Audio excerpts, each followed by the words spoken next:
Good morning, buenos dias, welcome. To begin with, I want to make some announcements. We have interpretation, so we are going to ask everyone to connect to the interpretation they require. If you go down to the bottom bar of your screen, and you will see a small globe. If you don't see a small globe, go to the three dots that say more, select interpretation, and select the language interpretation. We will have a Spanish speaker, so you can select English. So first of all, we would like for you to select that interpretation. Secondly, we are recording this session and we have started the recording already. So we want you to know if you do not feel comfortable with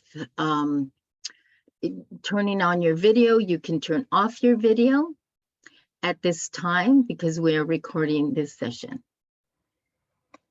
So I will be speaking in English, even though I do speak Spanish, but for the recording, I will be speaking in English. So welcome everyone.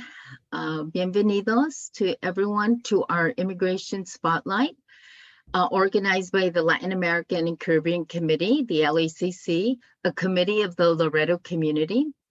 And we strive to be a healing presence, a source of hope, and a force for change while seeking justice and peace for all who are impacted by the inhumane immigration policies and the decades-long interventionist foreign policy of the U.S. throughout the region.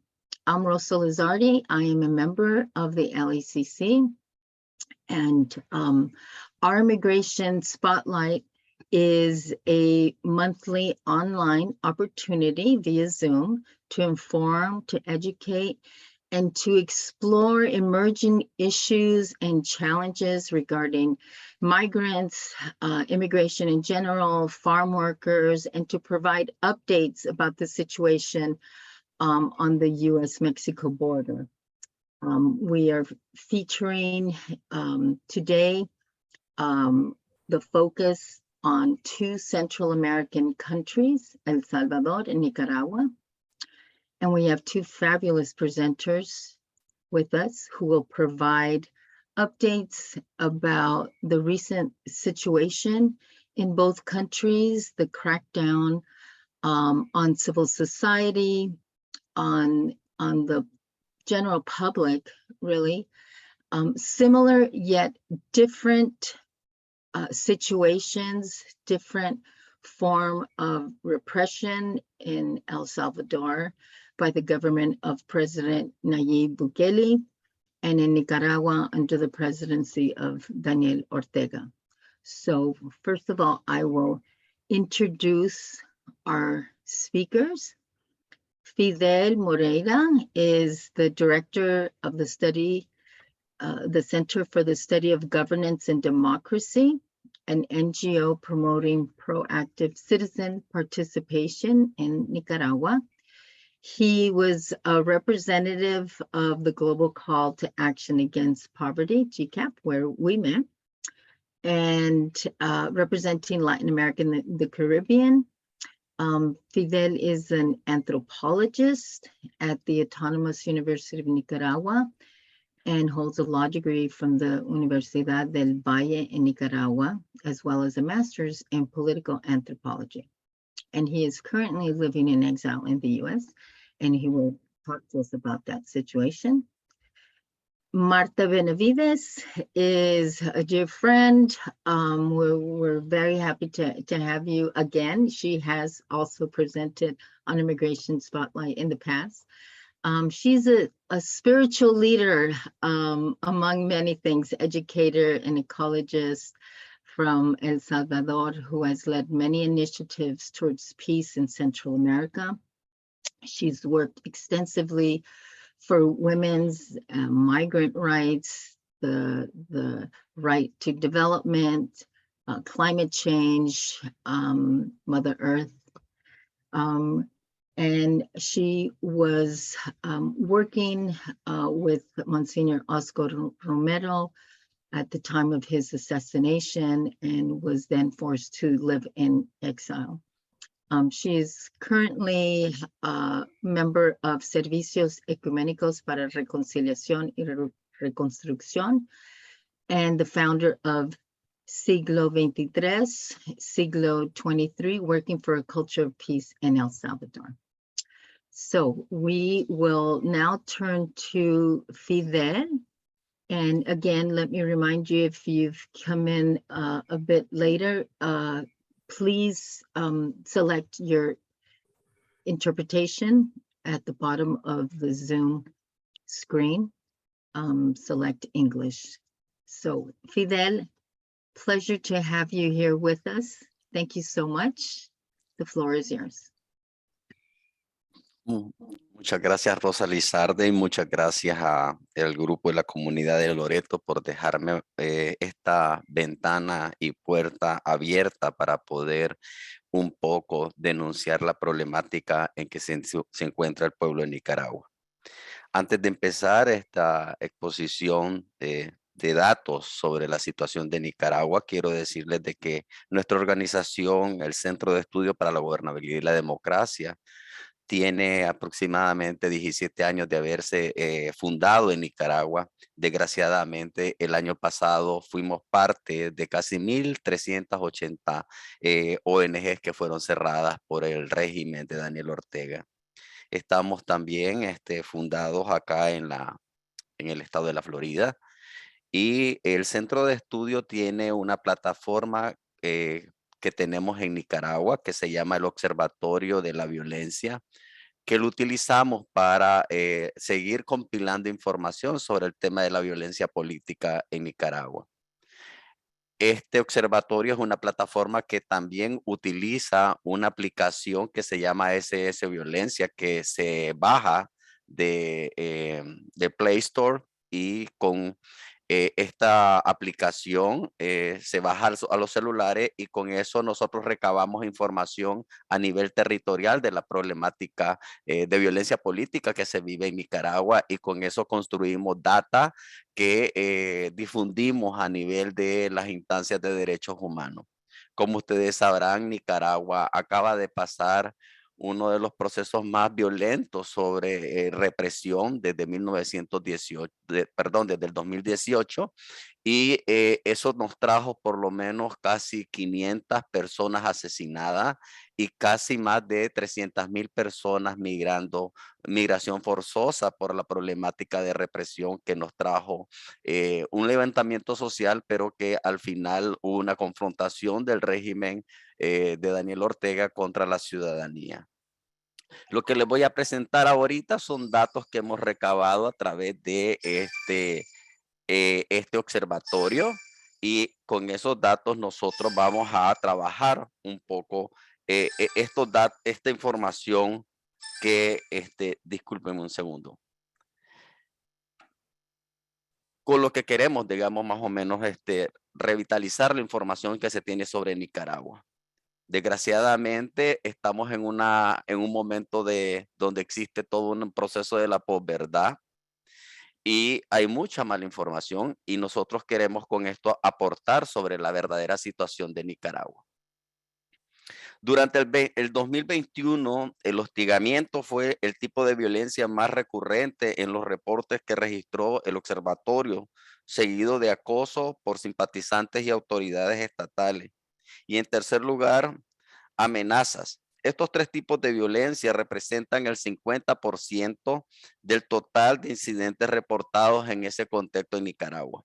Nosotros hicimos todo un seguimiento desde el 2018 hasta la fecha, y hemos tenido, digamos, estadísticas de aproximadamente 10,000 incidentes de ciudadanas y ciudadanos en los territorios, en donde el 50% de los hallazgos de estas estadísticas nos lleva al hostigamiento político.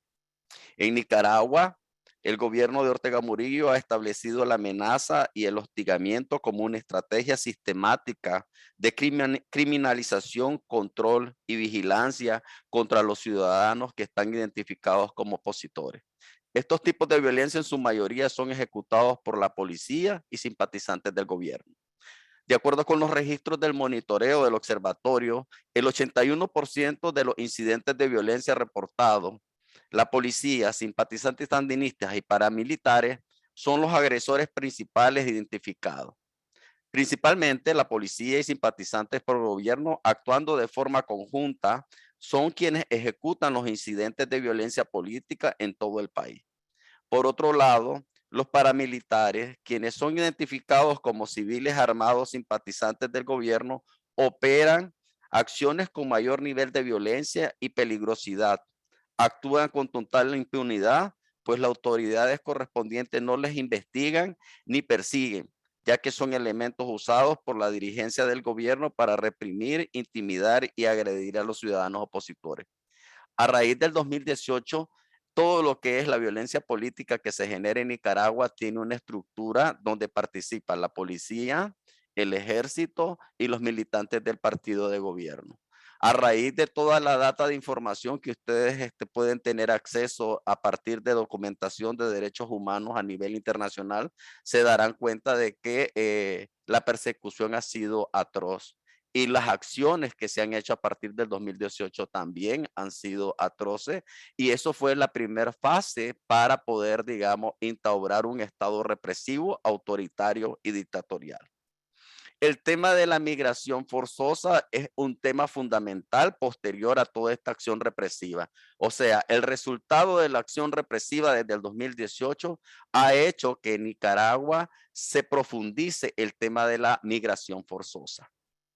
La situación de crisis sociopolítica, económica y de derechos humanos que vive Nicaragua ha expulsado a miles de personas de sus hogares, comunidades y de sus países, alcanzando cifras sin precedentes, incluso mayores que las que se registraron en la década de los 80. Así lo dijo la alta comisionada de los derechos humanos de la ONU, Michelle Bachelet, durante una actualización ante el Consejo de Derechos Humanos. La cantidad de refugiados y solicitantes de asilo nicaragüenses en Costa Rica se han duplicado actualmente, alcanzando el número de 150,000 personas, lo que representa el 3% de la población de esa nación. Mientras el número de personas nicaragüenses interceptadas en las fronteras de los Estados Unidos de América está viviendo un incremento inédito, aumentando de 3,164 a septiembre del 2020 a 92,037 a abril del 2020. En marzo del 2022, la cifra alcanzó 16,088, la más alta registrada hasta la fecha para un solo mes y ocho meses más alta que la registrada en marzo del 2020. Esto lo dice el informe de la Oficina del Alto Comisionado de los Derechos Humanos presentado en junio del 2022. Según una encuesta realizada por Diálogo Interamericano en mayo del 2022 con la comunidad de nicaragüenses migrantes en Estados Unidos, el 40% de los entrevistados dijeron haber llegado después de la crisis de abril. En su mayoría, los que salieron después de la crisis lo hicieron por razones de inseguridad y situación política causada por el empeoramiento de la represión en Nicaragua. Esto quiere decir de que aproximadamente en tan solo 2 años Nicaragua ha emigrado a casi 300,000 personas aproximadamente. O sea, entre los países de Costa Rica, en Europa, España y en Estados Unidos. Una migración increíble que obviamente ha sido por el contexto político en que Nicaragua se encontró a partir del 2018. El otro dato importante que quiero recalcar en este proceso es la persecución y cierre de organizaciones de la sociedad civil. La dictadura de Daniel Ortega y Rosario Murillo, a través de la Asamblea Nacional y el Ministerio de Gobernación, canceló este 24 de agosto pasado 200 organizaciones sin fines de lucro, con lo que se elevó a 1.680 organizaciones canceladas desde finales del 2018. A la ONG se les acusa de violar la ley 977 contra el lavado de activos, el financiamiento al terrorismo y el financiamiento a la proliferación de armas de destrucción masiva, aprobada esta ley en julio del 2018. El gobierno lo que pretende es imponer con estas realidades un modelo de enseñanza y de pensamiento único para contribuir a la perpetuidad del poder. Esto lo dice un medio de comunicación internacional como es el Infoave, enero 2022. La realidad es que el tema de cómo y por qué se están cerrando las ONG es porque el sistema del régimen totalitario del presidente Daniel Ortega pretende de que ya no existan expresiones organizadas autónomas que garanticen los derechos humanos de los grupos con los cuales estas ONGs trabajaban. Y en estos espacios, obviamente, las ONG cerradas son ONG de distintas temáticas, o sea, derechos humanos, altruismo, medio ambiente, etcétera. El otro tema que es fundamental para saber la lógica que el régimen viene, digamos, trabajando para poder cerrarse y crear ese Estado único y ese partido único es el de los presos políticos. El gobierno dictatorial de Nicaragua mantiene en prisión a casi 190 personas, según la oposición, en su mayoría arrestadas durante la campaña electoral del año pasado, del 2021, tras la cual Ortega se reeligió para un cuarto mandato consecutivo. Siete personas de los capturados eran precandidatos a la presidencia que pretendían disputar el poder en ese proceso electoral. Para lograr su cometido, la dictadura ordenó la creación de leyes restrictivas y violatorias de los derechos constitucionales de asociación y de libertad, al crear la Ley de Regulación de Agentes Extranjeros, aprobada el 15 de octubre del año 2020, y su normativa para la regulación, supervisión y sanción de agentes extranjeros, acuerdo ministerial aprobado el 27 de enero del 2021.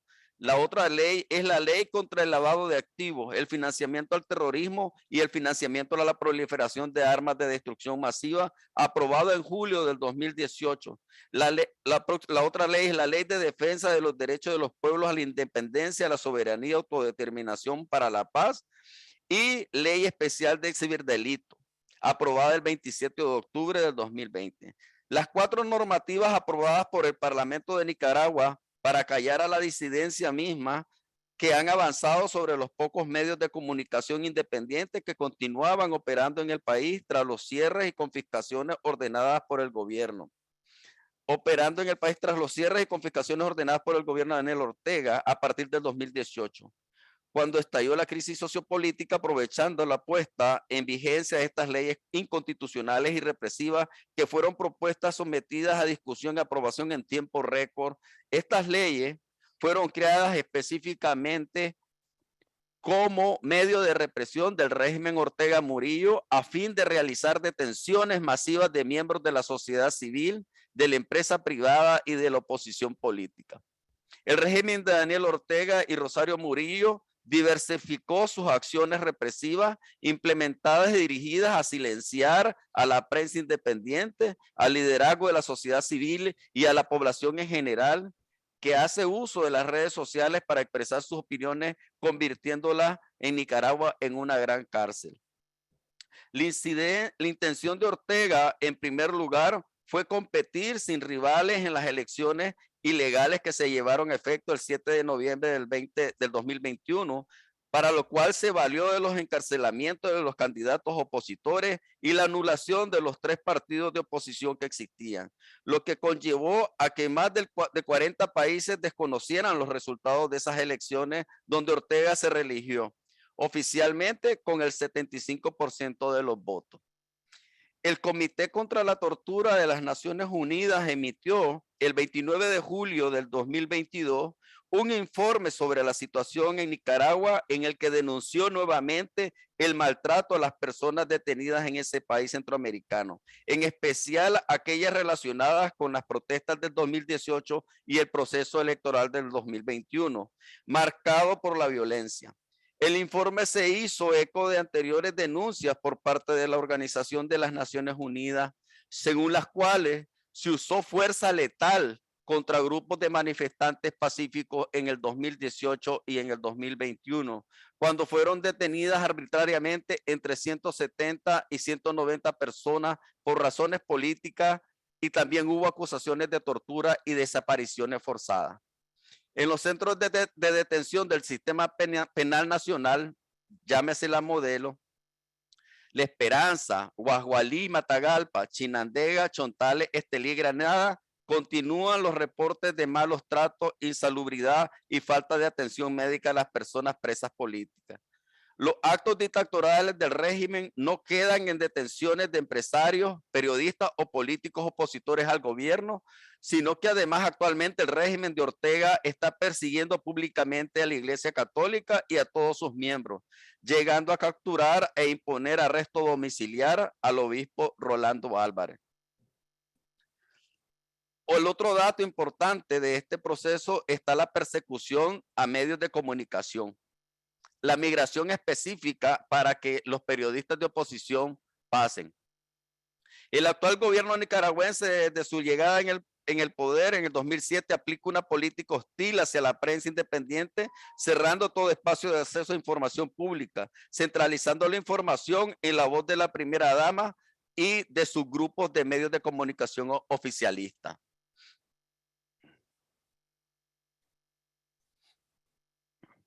En este caso, tenemos una gran cantidad de medios de comunicación que han sido cerrados. Absolutamente todos los medios de prensa autónomos o independientes que tienen medios de comunicación privados, todos han sido cerrados.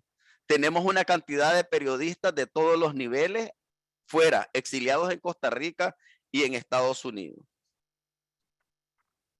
La persecución a la Iglesia Católica. A lo largo de la historia, la Iglesia Católica ha desempeñado un rol fundamental frente a diversos contextos y situaciones que ha vivido Nicaragua, entre ellas las dictaduras que han gobernado el país. En la última década, la Iglesia Católica ha realizado importantes reflexiones y difundido mensajes pastorales donde advertía del rumbo peligroso que estaba tomando las prácticas políticas del gobierno Ortega Murillo desde antes del 2018. Los obispos Silvio Báez y Abelardo Mata en ese entonces eran los líderes católicos más críticos a la administración del actual gobierno, haciendo constantes llamados de atención alrededor de temas como la falta de autonomía de los poderes del Estado, los mecanismos arbitrarios de reformas a las leyes y aplicarlas, el cierre de espacios de participación, el nepotismo, la falta de transparencia, violación a los derechos humanos principalmente en el campo y entre otros temas. Antes de abril del 2018, los atropellos hacia la iglesia eran esporádicos. Sin embargo, a partir de abril del 2018, la Iglesia Católica asume un rol fundamental frente a la crisis de derechos humanos, apoyando resueltamente a las víctimas del régimen y posicionándose como mediadores de un diálogo que pretendía encontrar una salida pacífica a la crisis. Las respuestas inmediatas del régimen de Nicaragua no se han hecho tocar y en este caso, ahorita, en este momento, hay casi 10 sacerdotes presos y han cerrado algunas organizaciones cristianas y grupos de monjas como las monjas de la caridad que acaban de salir para Costa Rica. Muchas gracias.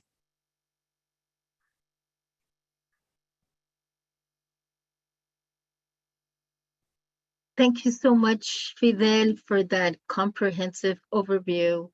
Obviously, you're living in a difficult situation, not being able to return back to your country, and those in your country also living in a very difficult situation right now in a government that was years back the revolutionary government that has changed. So thank you so much. We will reserve questions if you have for Fidel for after our next speaker.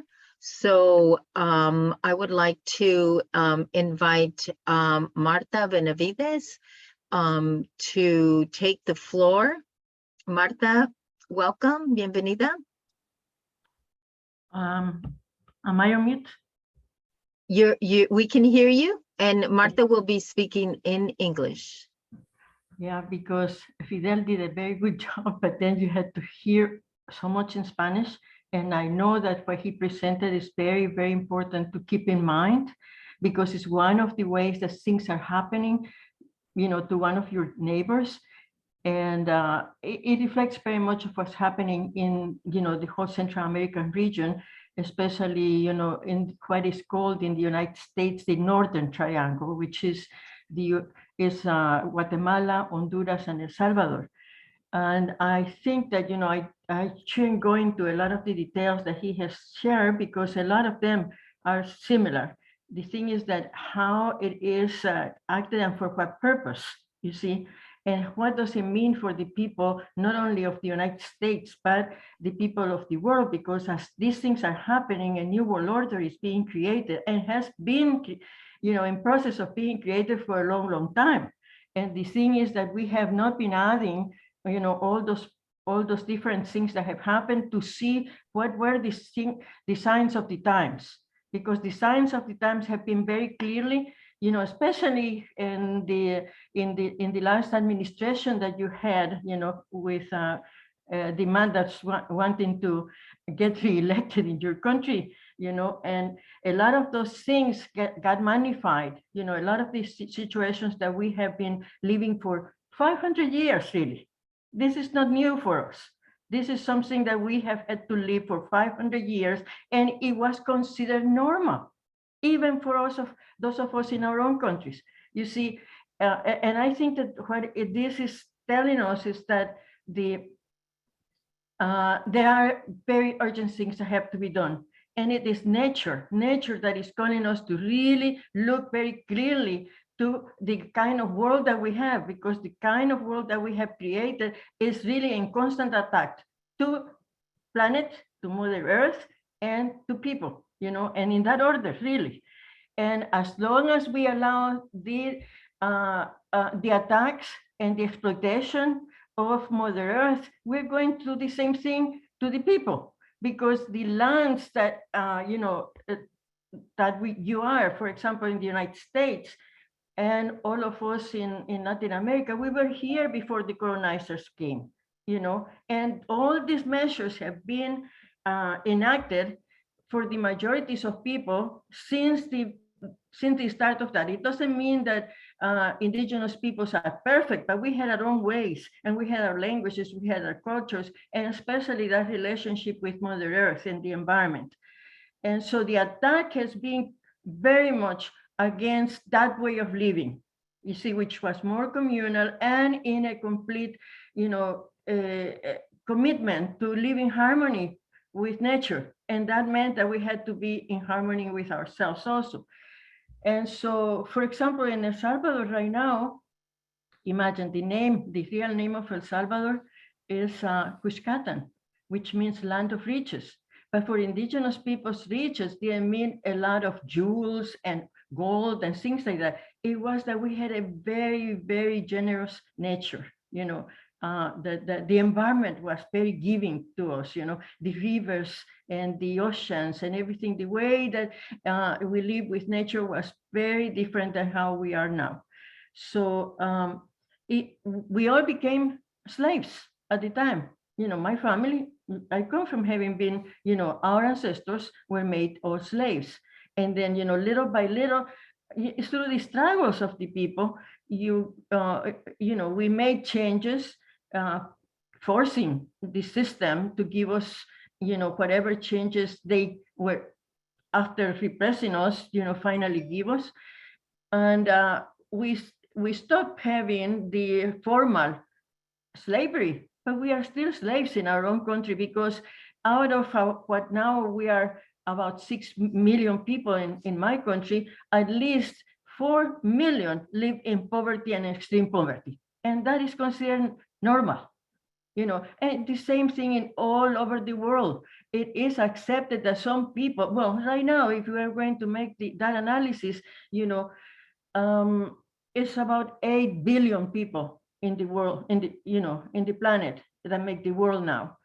But out of those 8 billion, it's about at least 7 billion that live in poverty or extreme poverty. And Oxfam and all of them go and make this analysis and all that, but it's like we say in Spanish, entra por un oído, sale por el otro. It comes into you through one ear and goes out immediately in the other, because we continue to see as normal the abnormal. And when we see the normal, which is abnormal, we become very abnormal. And so the world that we are living right now, look at all that war that is going on, and all they're talking about Ukraine, 12 million people going into, exile or, refugee, they say, and so, but then, they have been accepted in the other countries around them in Europe, and especially in the United States. And the way that when I was watching even the news in my own country, the reporters were saying, look at them, they are suffering so much, and they could be any of us, because look at them, they are, blonde, blue eyes, look at how they have dressed. And I was saying, pero Dios mío, how can they even be saying these things? And it becomes the acceptable thing. So I'm making this reflection because I don't have to say so many more things as such as what Fidel has shared with you, except that there is a difference, and it's very important to know.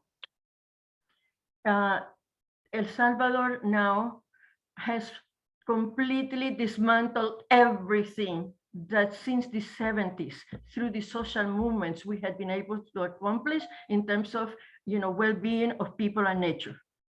Nothing that we have is there in the Constitution now. And they claim, the present administration of government, because that's what they are. They are not the power, we're the power. And they find the ways that we, through having constitutions that get approved, justify what they are doing.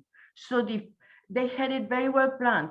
They were thinking and figuring out exactly how to take by force. They have taken the whole of my country by force. So from the very moment that the man got on, he brought all his relatives, all his brothers and sisters, and all his friends from when he was young. They are people that are not from our ancestral history. They are commerce into our country, and they have ideas, and their ideas is that they should take power now because they want to get rid of the oligarchs. But it's an oligarch. It's just being, it's not about coffee now. It's not about a banana anymore, except that in some countries we have sugar cane, say, like in my country, now we have sugar cane destroying all the mangroves. And the people that, many of us work with are seen as opposition because we are saying that we cannot continue to destroy the environment. And so, any of us that work on care of and prioritizing the well-being of people and nature, we are in the opposition, we are socialists, and because we are demanding changes, they continue to say that we are supporting organized crime. So like right now, I cannot even tell you where I am because these people are coming into your country. They're coming into your country and having meetings to denounce your system. So it's not that your system is perfect. I'm not talking about that. But I am talking about the fact that all those people from my country and are being asked to look at your middle term elections and work against those people that are opposing, like, for example, the way that things are happening with the border, the migrations, or anything that is like it would be the equivalent of people like us in my country, the few of us that are working to stop the repression and the exploitation of people. So the man is only, that administration of government, the citizen president, or, is an official. They are all officials public officials are our servants, and we are telling that to people. They are our employees, and they have taken everything from the moment that they enter immediately, like it happened in the election that you had with Trump. In the day that he got in, he took everything that was by executive order. In our case, they didn't even have to do it because he immediately took, for example, the educational channel, the cultural channel. He took up everything that belonged to the public services. And because when the man entered, when he took possession, he was with a different legislature because, that's how it happens, right? There are then legislative elections. And then he said, well, next year, when he took over was middle of 2019. He said, by 2020, in May, we are going to have a new legislature, and we are going to take over, and we are going to destroy any opposition that there is. And so all the parties have been dismantled. The constitution has been changed completely. They are trying to give more time for him to be in a government, but they are acting very smart. They come to the United Nations and they try to foster working with the United Nations, giving a lot of support, lip support, to work with children, with indigenous peoples, and they have taken over that, and then they have a big show going on. The people in our country for 500 years have suffered all this repression and the lies and everything. So they are hurt. I know that they are hurt. And it is, so for me, even though this man has even said, I am going to give you bitter medicine, meaning everything that he's doing, and you have to study it. It's not so easy that I can tell you these things because you have to keep track of it. And so he's dismantling everything. They are preparing to take over not only our country. We have what we have in Central America. We have a system of integration of the Central American countries, meaning cooperating all kinds of things to facilitate, anything that can be useful. That is done because of people working together, even against all the repression that we have always had. But we have achieved those things. We still have the SICA, that is called SICA, System of Integration of Central America. And it has, different committees such as environment and education and transportation, all those kinds of things, border issues. But they are working, they have taken over, and they are working to convince all the countries to, because we have a parliament, Central American Parliament. So they are using everything. And just this week, there was a Central American conference on the future of Central America. So the vice president of our country that has been charged with changing the constitution completely, and it has been approved, he said, we are proposing that we don't work on integration, but on unity. So we should create the Federation of Central American States. And that's how they are going to go to the United Nations and everywhere to put, their positions. And they are even saying, the other thing that we have to do is that we are in a different time now. We are in 21st century. Look at this. And they say it openly like that. In 2 months, we have been able to capture 50,000 people that they just went to the streets and to their homes, and they just take them. The families cannot find out where they are, and they get repressed for looking around and finding, and all of them are being called part of the gangs and organized crime. And any of those that are defending the rights of people for due process, we are part of that organized crime, according to them. And I say, I am not even a dissident. I just think different. And I have a dream. I have a 23rd century dream, and I've been working all along with it. So I don't have to be in the position because I have a position and I live it every day. And we never went for money. Most of you that know me, you know that I never have been going after money because I felt that is sustainability. Sostenibilidad. It is different than sustentabilidad. The ability to have our own sustenance. And because people would say, well, we got to get money from here and there to be able to do what we need to do because it's our nation. And that's how a lot of things have been corrupted, because we cannot hide that there has been a lot of theft. We cannot lie that there is a lot of corruption. We cannot lie that there is a lot of, all these things that Fidel was mentioning, nepotism and, just every type of corruption. So the problem is that right now, what they are proposing is that we should have a conference, because we are in the 21st century, and the way that we should defend human rights is different, because we have the cartels. And so imagine, we, without having any bullets and in a very peaceful way, have transformed everything. And then they are doing everything for us. They want to make El Salvador like Singapore and all of Central America like that. And then they say, oh, what we have to do is have a new declaration of the United Nations and push for that, because we got to figure out how to make the defense of human rights now. You see, this has been really, for the people of the US, not even Bitcoin. Bitcoin became a big problem for us, but when we try to explain to people of the US, and worldwide, they say, that's wrong, that cannot happen. How is it going to happen? Well, it's a complete takeover. And I am saying this quickly, as much as I can, so that the work is in your hands, because these things are happening in our watch.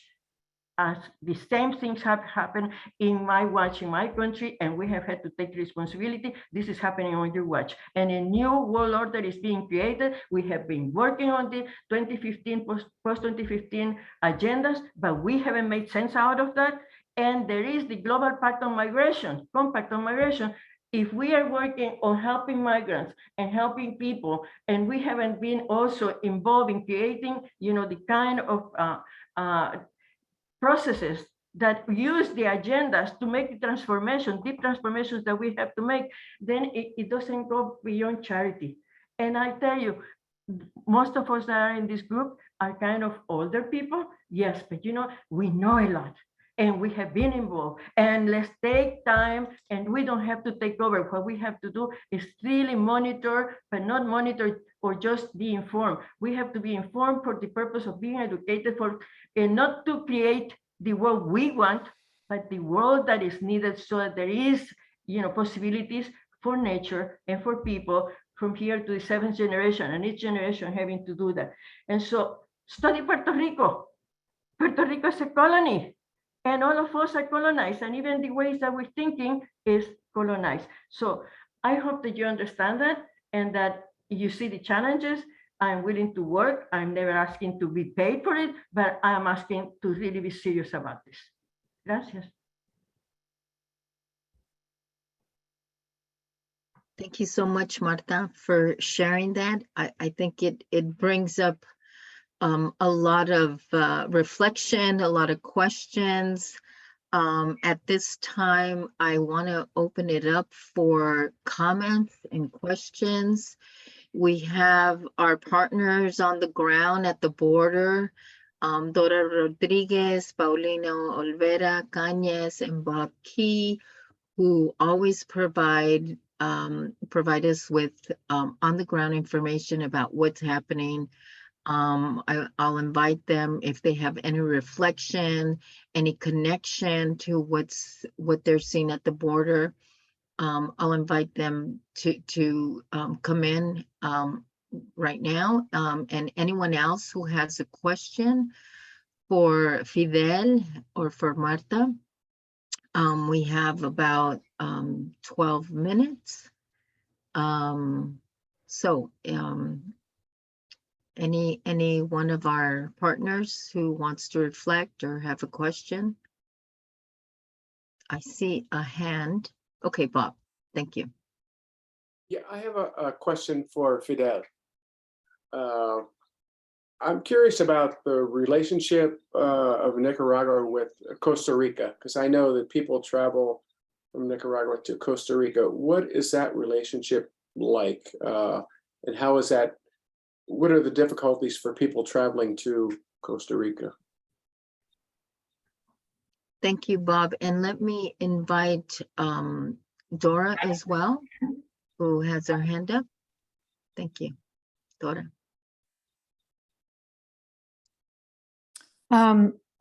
Gracias, Fidel, por su participación.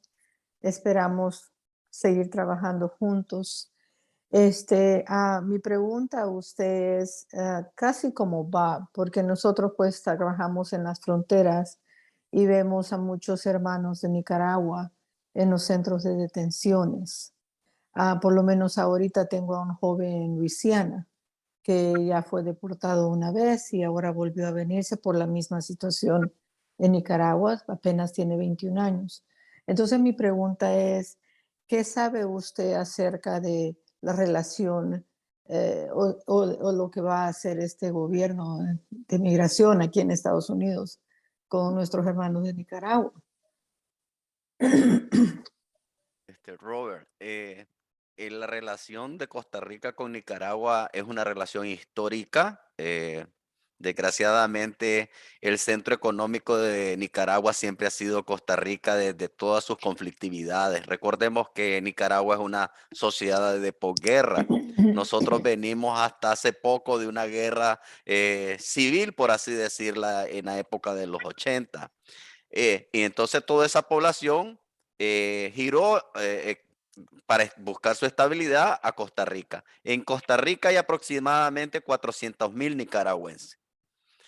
Y lo que los nicaragüenses han buscado en Costa Rica es esa estabilidad democrática para poder, digamos, funcionar, buscar alimento, trabajar y poder, digamos, ahorrar para mandar dinero a sus familiares en Nicaragua. La relación política que tiene Nicaragua desde la época cuando estaba la dinastía de Somoza siempre ha sido de que la fortaleza democrática de Costa Rica ha ayudado a que Nicaragua haya trascendido ese momento histórico, ese hito histórico de la dictadura de Somoza.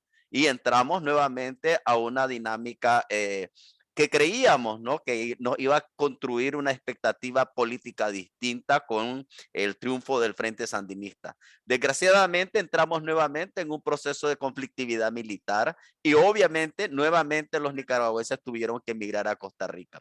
Pues desgraciadamente en este nuevo siglo, la dinámica de la ciudadanía nicaragüense le toca nuevamente pasar a Costa Rica y como les decía, en Costa Rica en este momento, según ACNUR y otras instancias de derechos humanos, ponen a casi 150,000 nicaragüenses que han entrado nuevamente a Costa Rica después del 2018 para solicitud de asilo, sin tomar en cuenta los nicaragüenses que tienen que pasar, digamos, todo lo que es la frontera de Honduras, Guatemala para venir para Estados Unidos.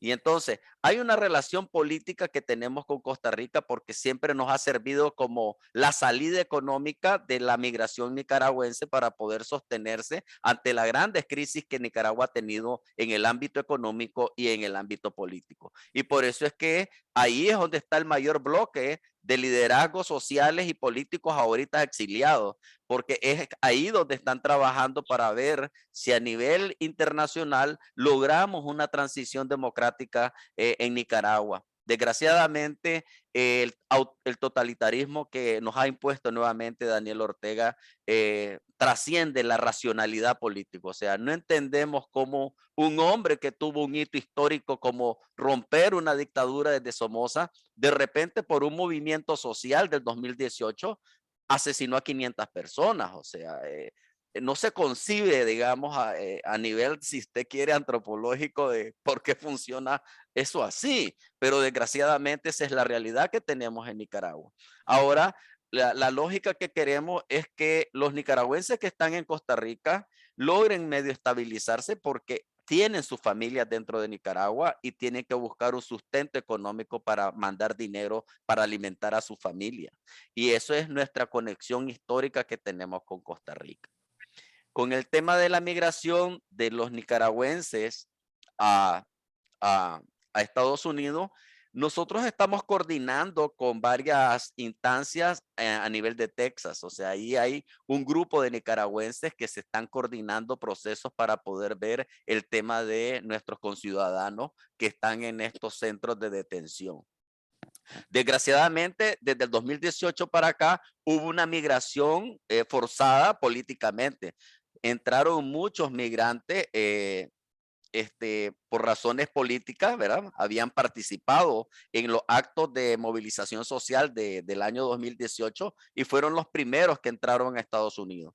Posteriormente, la crisis ha venido, digamos, a tener mayor fuerza y ha golpeado económicamente la dinámica económica a lo interno de Nicaragua y se ha vuelto ahora una movilización migratoria económica. O sea, una población que ya no tiene dinero en sus hogares y que necesita ver dónde es que se puede buscar empleo. Costa Rica está, si por así decirlo, está al reventar de nicaragüenses y las políticas migratorias en Costa Rica se están endureciendo.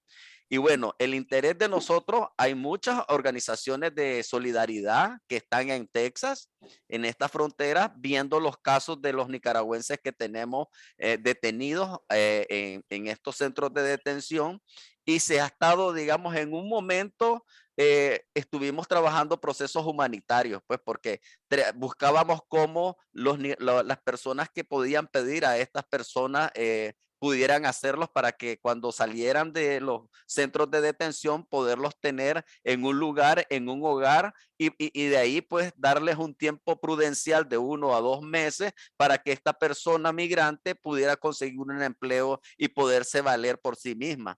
Desgraciadamente las dinámicas han pasado. Ustedes saben que después de 2018 ya tenemos 4 años de estar con esta lucha y es muy duro para las personas perder su identidad ciudadana. Ustedes saben muy bien que cuando uno pasa, digamos, a un segundo país, su dinámica de ciudadanía se pierde hasta que tenés la posibilidad de que te den algún tipo de asilo. Mientras tanto, no podés tener acceso a trabajar, no podés, digamos, tener acceso a salud, no tenés acceso a muchas cosas y tenés que estar buscando la manera de cómo sobrevivir. Y esa es la realidad. Hay muchas organizaciones sí, de nicaragüenses, gracias a Dios, que las diásporas de nicaragüenses en varios países del mundo se organizaron y están, digamos, trabajando para buscar cómo dar salida, digamos, a ciertas problemáticas que tienen los nicaragüenses a la hora de ingresar. Pero también, como usted sabe, y como lo acabo de dar en estadística, son miles de nicaragüenses, o sea, son casi 93,000 nicaragüenses en menos de 2 años que han venido a golpear las puertas de la frontera de Estados Unidos por la necesidad de la crisis política de Nicaragua, pero necesitamos ver con qué granito por lo menos aportamos para buscar cómo ayudar a los nicaragüenses. Hay muchas organizaciones, yo le puedo dar algunas conexiones o podemos conversar en otro momento para que podamos trabajar ese tema. Y bueno, no sé si les pude responder a sus preguntas. Great. Thank you. Thank you so much. I want to invite Marta as well to come in and you know, if there are any questions for Marta, please raise your hands. I have one question. I would like for you, Marta, to make clear the connection that the reference that you made with Bitcoin in your country. You mentioned that very kind of quickly, so we have about 3-4 minutes if there are any other questions. But if you can at least begin to kind of link that and make it more clear for us. Thank you. Okay, El Salvador is not working alone as a country. That doesn't mean that the people are part of it, because all the information that Fidel was sharing is the same thing for us. 500 people living daily from El Salvador. And now, not only is a lot of young men, now young women. And so a lot of the work that we are doing in the rural areas, when we go there, you know, we see that the people aren't there anymore because there are no opportunities. The university is basically closed. We cannot go in there. And so media, for example, some of the best programs that we had that informed and educated us, you know, they are out, they had to leave. A lot of the people that are political prisoners are people that have been in government before. And they are being accused of all kinds of things, and there is no due process at all. The 50,000 people that I mentioned is just the ones that they have collected or put in jail in the last 2 months. But they hope to get to be 80,000. And by the end of this month, there's already built a big prison. It's a magna prison. Everything that the government does, the administration of government does is magna, big things according to them.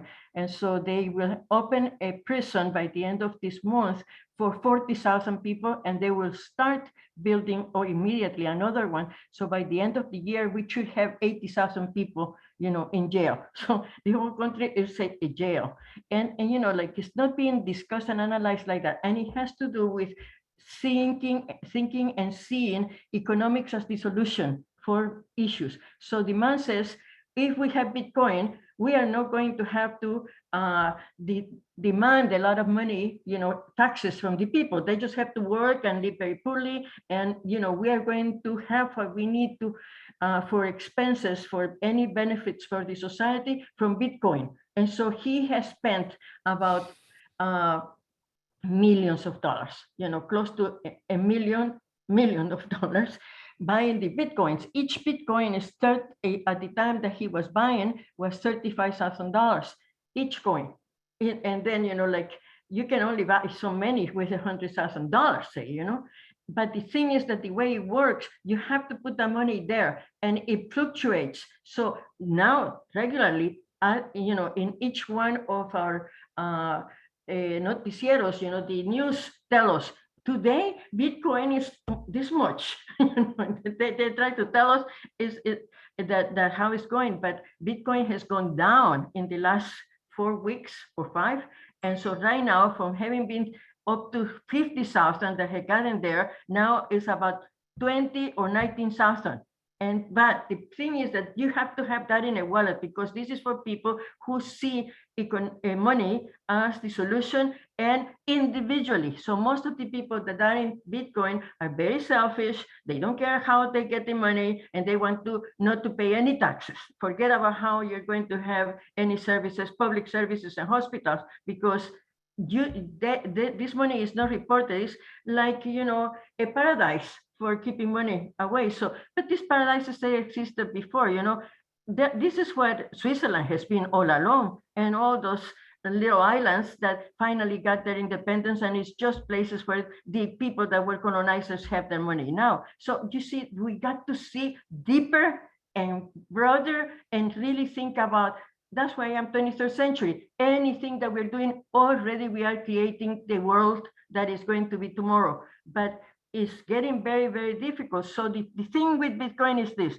when they created Bitcoin, they said, when a country makes Bitcoin the money, the coin, or the legal coin, is going to explode over.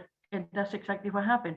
But you have to have a wallet for that. A wallet that is a virtual wallet that has 64 numbers and letters. And you have to keep it somewhere because nobody can touch it. You see, this is part of the theory behind that. But in my country, they are doing mining of Bitcoin. That means that it needs a lot of energy, so much more energy than a whole country using it just to mine and create Bitcoins. And then this man is saying, well, we are going to do it green energy. We are going to create green energy to do all the mining of these coins. And what's that? Well, we are going to link it to the energy of the volcanoes. You see, it's really terrible. Mm-hmm. The people are not understanding, but the problem is that the majority of the people of the North don't understand it. So the last thing that you should know is this: the Bitcoins have to be in a wallet. It cannot be like in the treasury of a country. So it is all in the name of the guy that is our president. See that? So, but this is the thing. That is why we don't need activism, but we really need to figure out how to govern. All of us, pay people to do, to administer the public stuff that we have to solve the needs of a country. But that means that we have to be really understanding what it is, what does it mean to be citizens, and what does it mean to exercise it, and what would be what does it mean to be a sovereign nation, and what does it mean to be the sovereign, which is the ones that emit the votes. Thank you so much, Marta. Thank you so much. We are really out of time, and we want to really extend our gratitude for what you have shared. Marta Benavides, Fidel Moreira, thank you so much. I just want to close by inviting Maureen Flanagan, a member of the LACC, to close with a prayer, a reflection, which I neglected to invite her at the very beginning. So we're going to close with this. Thank you so much. Join us every month, the last Friday of the month, 11 o'clock Eastern, for Immigration Spotlight. So Maureen, close us out. Thank you. Dear Jesus, our journey through life is long and hard. We cannot make this trip alone. We must walk together on this journey. You promised to send us a helper, your spirit. Help us to see your spirit in those you send to journey with us. Especially today, we remember the people of Nicaragua and El Salvador. This is the help you have sent, people like Marta and like Fidel. We are not alone on this journey. We are together. And for this, we give you thanks. Amen. Amen. Thank you so much for that. Thank you everyone for joining. Thank you, Fidel. Thank you, Marta. We give you a lot of, sending a lot of love and a lot of support. Gracias. Thank you so much to our interpreters, Melissa and Paula. Thank you all to LACC. Thank you. Adios. Thank you. Bye-bye. Hasta luego. Gracias. Be well. Gracias. Adios. Thank you, Melissa. Thank you, Paulina. Thank you. Felicitaciones a Marta. Ciao, ciao. Thank you so much, Bye. everyone, for joining. Thank Thank you. you, Clara and Ruthie. Zulenka. Adelante, you. hermana. Thank you, Sally. Gracias, hermana. Abrazos. Gracias. Lots of work to do now. That's true. Gracias. Mhm.